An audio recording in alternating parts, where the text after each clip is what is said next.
Welcome back at dahil birthday ng ating pinakamamahal ng morning kachika na si Luandy. Siyempre, this morning, ang magluluto para sa kanya yung pinakamamahal naman niya. Yeah! Walang iba kundi ang kanyang boyfriend si Carlo Gonzalez. Good morning, bro! Pare, ikaw din. Uy, welcome back. Welcome back sa unang hirit. Yet again. Okay, pinagsado talaga namin siya para makita, wala lang, magaling siya magluto. Yeah. Oh, parang... Ayun, oh, why not? Okay, so, magluluto ka ngayon ng kanyang favorite dish. Ano nga ba ang favorite dish ni Lulu? Yeah, one off. Kasi alam naman natin na... Malakas kumain talagang to malakas eh. kumain. Parang lalaki kumain. Palo ka na, bro. Pakinante nga siya, di ba? Saan napupunta yung mga kinakain ni Lulu? Sa akin. Copy. Sa akin na. Copy.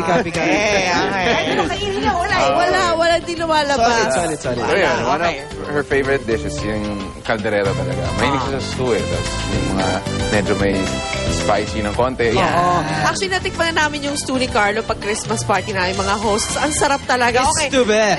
It's the best talaga. So, mag-start ka na, Carlo, magluto. Yummy. Actually, meron nga. Ayan. Yummy talaga. Siyempre, ang lutuan natin ay ang trusty all-around fan natin. Yeah, yung start natin. Pagkatapos ng show, luto na to, bro. Oh. Ayan. So, habang nag-antay tayo dyan. So, how long have you been with Luan nga pala? Little over 2 years now. 2 Wow. years!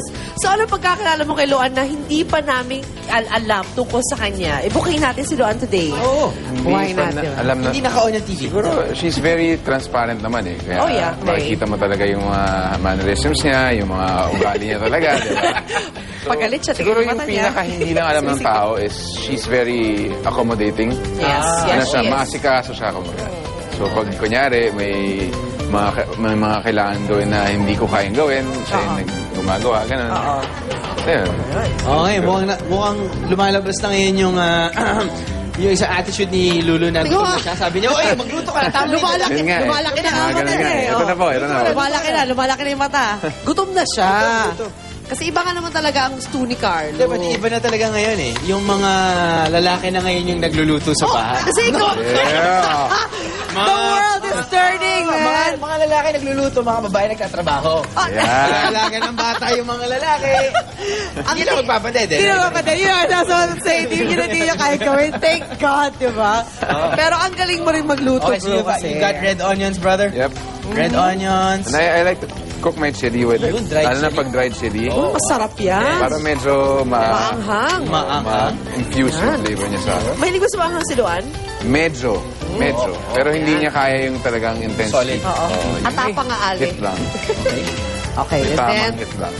Ayan, ito Yan. natin. So yung beef dapat papalambutin muna, di ba? Ilang hours, Papalambutin Pops? mo muna. Ilang hours yan? Depende if you're... Ako kasi, ang ginagawa ko usually, since wala tayong time ngayon, niluluto ko talaga siya with the sauce. Oo. With everything in it. Last na lang yung mga last ingredients, yung Mga gulay. yung mga gulay. And then slow cooking yan, brother. Slow cooking. For how long? Takes me about, it depends on the meat, pero yung meat na ginagamit for stewing talaga, it takes me about 5 hours. Ha? 5 So hours. really slow cooking. As in, Okay. Low fire, pag, slow cooking. kinanangkap mo yung heat na niluto mo siya with the sauce, pag nag-simmer na, pag nag-boil na siya, bring it to a simmer. Okay. And then low Yun heat yan. na. Okay, so since we can't wait for the beef, sabi nila, lagay na rin natin lahat. Oo. Para lang alam nyo kung ano yung Lagyan natin magkakasunod na Parang nalagay, halo-halo no? lang daw, bro. So, lagay nyo lang yung Beef. red pepper, Okay. and then... Huhulihin natin yung carrots. Okay. And, So when do we put the, ano nga pala, can we put the sauce na now? Yep. For TV purposes. For TV purposes talaga eh. TV purposes. Pero kakainin pa rin yan ng mga tao, I'm sure. Tomato paste. Tagot ng mga tao sa dagi. Ayan. to make it thick. Sala kayang gang. Oh, yung tennis gang namin, nakaantay na. Oo. Yung mga... Kaya na.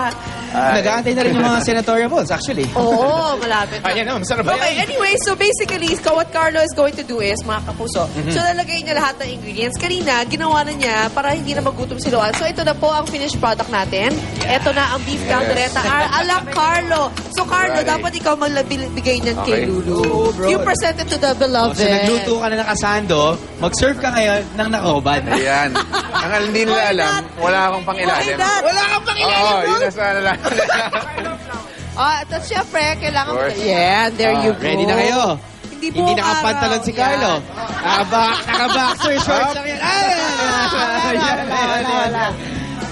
There you go. Look at that. Pwedeng, ano una? Ito or ano bang gusto mo una? Diba? Siyempre ito. This one, right? Kiss muna. Happy birthday. Happy birthday.